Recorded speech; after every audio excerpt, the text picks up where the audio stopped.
presentant les meves primeres composicions en format que he recopilat en format de disc i ja fa un anyet que les estan presentant i bueno, les he anat presentant en dos formats, en format banda i en format més íntim que és a trio. I demà ens podrem veure amb aquest format més íntim on tinc l'immens plaer d'estar acompanyada per na Mercè Jara en el contrabaix i a les veus i en la Sílvia Reixach en el piano, en el teclat. I podreu veure aquestes composicions passades per un filtre d'improvisació, espontaneïtat, també hi haurà arranjaments vocals,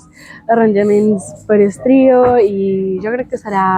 un concert molt entretengut. I la veritat és que ha estat un any molt mogudet i amb molta sort perquè aquest projecte va començar arrel d'una proposta que se me va fer en el Movofest, on vàrem encetar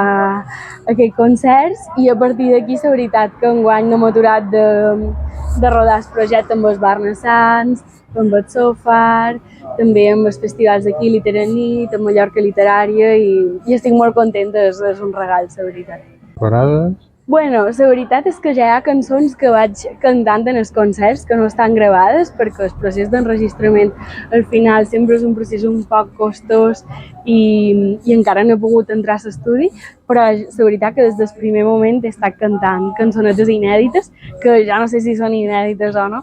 però bueno, paral·lelament jo també estic rodant amb altres projectes com les Pitxorines, que som un conjunt de música tradicional format per 9 músics, i també estic rodant en projectes de jazz, així que bueno, seguiré un poc amb aquesta línia.